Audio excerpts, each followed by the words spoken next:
प्रस्तुत है विधानसभा समीक्षा। आलेख रवि अवस्थी, वाचन स्वर अभिषेक कटियार। मध्य प्रदेश विधानसभा के मानसून सत्र में आज विपक्षी दल कांग्रेस के सदस्यों ने प्रदेश की कानून व्यवस्था को लेकर जमकर हंगामा किया। विपक्षी सदस्यों का आरोप है कि प्रदेश में कानून व्यवस्था बदहाल है, राज्य में नशे का कारोबार जमकर फल फूल रहा है। 10 दिवसीय मानसून सत्र का आज चौथा दिन था। विपक्षी दल कांग्रेस के सदस्यों के तेवर तीखे रहे। बाद में नेता प्रतिपक्ष उमंग सिंघार, फूल सिंह बरैया और जयवर्धन सिंह ने एक ध्यानाकर्षण सूचना के जरिए कानून व्यवस्था पर सवाल उठाते हुए सरकार पर निशाना साधा। जवाब में गृह राज्य मंत्री नरेंद्र शिवाजी पटेल ने विपक्ष के सभी आरोपों को सिरे से खारिज किया। उन्होंने कहा कि हकीकत यह है कि बीते 5 सालों में प्रदेश में गंभीर अपराधों में करीब 29% की कमी आई है। इस दौरान साइबर अपराध जरूर कुछ बढ़े हैं, लेकिन राज्य सरकार ने साइबर हेल्पलाइन शुरू कर इन अपराधों को भी कम करने की दिशा में सफलता पाई है। प्रदेश में इसी साल 11,000 से अधिक पुलिसकर्मियों के तबादले किए गए हैं।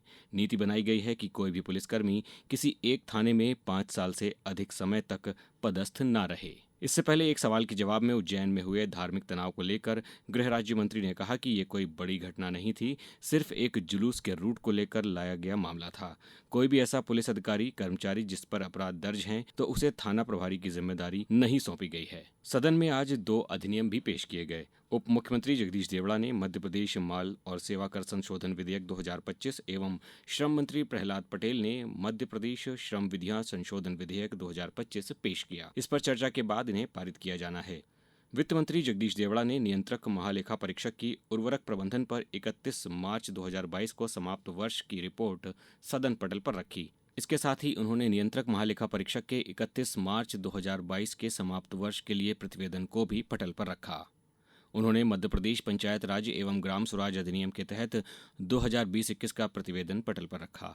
वहीं मंत्री कैलाश विजयवर्गीय ने कंपनी अधिनियम के अंतर्गत Madhya Pradesh metro rail corporation limited का नया वार्षिक प्रतिवेदन वर्ष 2023-24 को पटल पर रखा।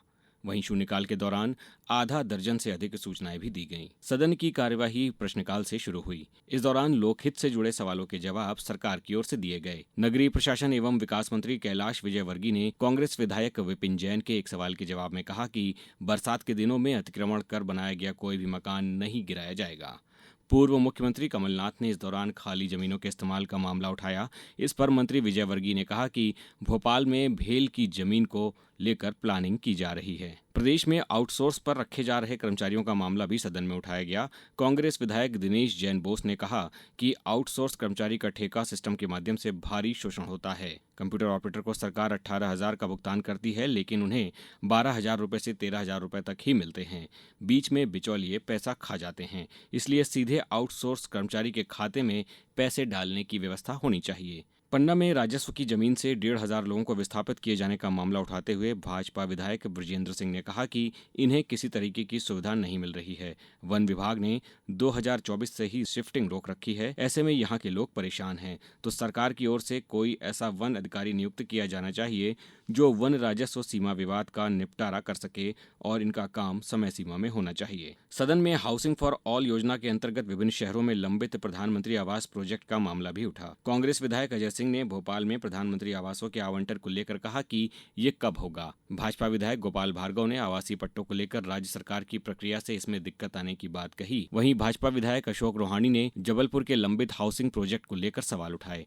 जवाब में नगरीय विकास मंत्री कैलाश विजयवर्गीय ने कहा कि देश में 50,000 करोड़ रुपए खर्च कर प्रधानमंत्री आवास बनाए जाने की तैयारी है। इसमें 25,000 करोड़ राज्य सरकार और 25,000 करोड़ केंद्र सरकार खर्च करेगी। आज उपन्यास सम्राट व साहित्यकार मुंशी प्रेमचंद की जयंती है। सदन में प्रेमचंद के साहित्य जगत में योगदान को याद किया गया। सदन समवेत होते ही अध्यक्ष नरेंद्र सिंह तोमर ने साहित्यकार प्रेमचंद की जयंती का उल्लेख करते हुए उनके साहित्य में योगदान का उल्लेख किया। विधानसभा समीक्षा समाप्त हुई।